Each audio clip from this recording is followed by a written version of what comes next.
हाय everybody, नमस्ते, welcome और welcome back to my channel. कल आपका नीट का एग्ज़ाम है और मेजॉरिटी ऑफ माय ऑडियंस इस चैनल पे नीट एस्पिरेंट ही है। भले ही मैं नीट का एग्ज़ाम नहीं दे रही हूँ अभी, लेकिन इट्स माय रिस्पॉन्सिबिलिटी जो लोग इस चैनल पे जुड़े हैं मैं उनको ऑल द बेस्ट विश करूँ नीट के लिए। I know how much hard work, how much courage it takes to prepare for this exam and तुम लोग इतने आगे तक आ गए हो यार, पूरा इतने साल प्रिपेयर करके। कुछ लोग तो ड्रॉपर्स भी हैं इतने ज़्यादा साल प्रिपेयर करके, अभी फाइनली वो दिन आ गया है। तो I just want to say कि इस डर को, इस ओवरथिंकिंग को खुद पे हावी मत होने देना। जस्ट बी काम, रिलैक्स एंड काम कंपोज रखो खुद को। अपने ब्रेन को बार बार समझाओ कि मैंने जितना पढ़ा है उसमें से ही आएगा। मुझे गवर्नमेंट मेडिकल कॉलेज की एक सीट चाहिए, वो मुझे मिल जाएगी, मैं लेके रहूंगा या लेके रहूंगी।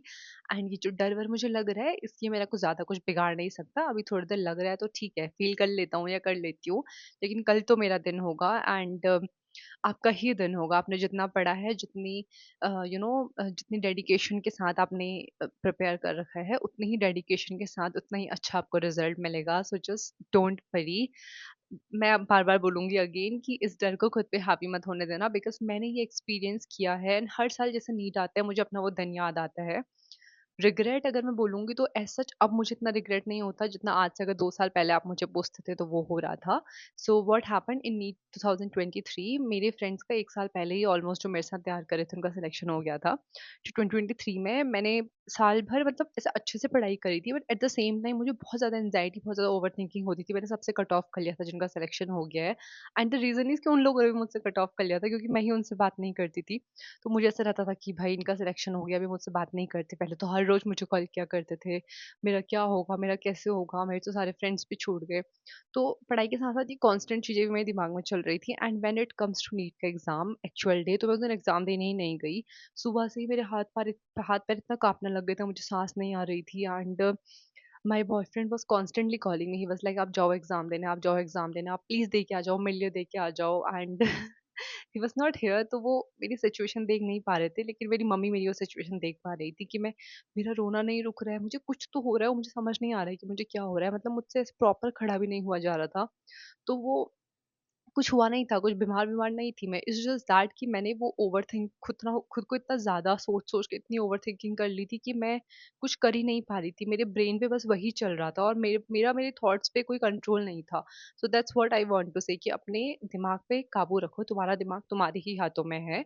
और खुद को समझाओ कि मैंने जितना पढ़ा है उतना मैं कर लूँगा, जो होगा देखा जाएगा। अब देखो उस टाइम पे मुझे बहुत रिग्रेट होता था, बट अभी जब मैं अपने एमएससी पे आ गई हूँ, तो अगर आप मुझे बोलोगे आपको रिग्रेट होता है, तो मैं बोलूँगी नहीं, मतलब मुझे इतना रिग्रेट नहीं होता है। अभी when my friends are doing MBBS and उनसे मेरे उनसे अच्छे कॉन्टैक्ट्स हैं। इवन उनके सीनियर्स से भी कुछ अच्छी बनती है मेरी, उनकी जूनियर्स भी दे आर लाइक मेरे भाई-बहन, तो बहुत अच्छी बनती हैं।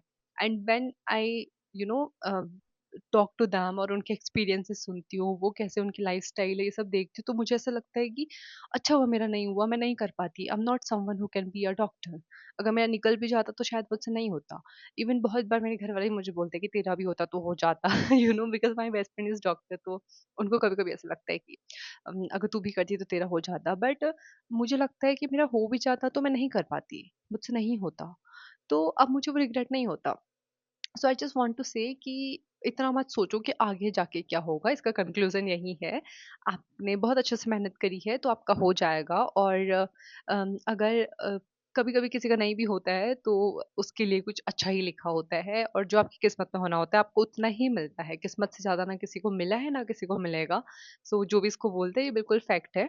सो आप जस्ट सोचो कि आपने जितना पढ़ा है उतने से ही एग्जाम आएगा। आपने जितना पढ़ा है उतना आप करके आ जाओ। आपने जितना कर्म करा है उतना करके आ जाओ, फल की इतनी चिंता मत करो। आपको आप जितना डिज़र्व करते हो भगवान जी उससे बढ़ के ही आपको देते हैं, और जो आपके लिए अच्छा होता है वो आपको मिल के ही रहता है।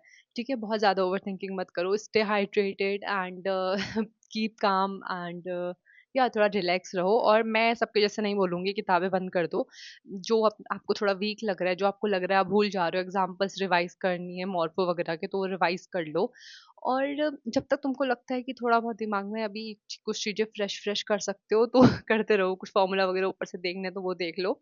लेकिन हाँ, इस बीच में खाते-पीते रहो और प्रॉपर नींद लो, टाइम पे सो जाओ रात को, या 2 बजे से एग्ज़ाम होगा तो फिर दिन में भी मतलब सुबह लेट भी उठ सकते हो, ऐसा कुछ दिक्कत नहीं है। और हाँ, तो यही मुझे बोलना था। ऑल द वेरी बेस्ट, आप लोग का हो जाएगा। You have come this far, so हो जाएगा।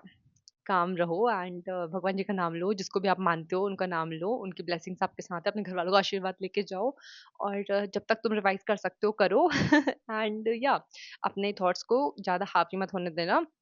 इतनी ओवरथिंकिंग करने की ज़रूरत नहीं है, जितना तुमने किया है उतना करके आ जाओ, बाकी फिर जो होगा देखा जाएगा, ठीक है? All the very best, bye bye.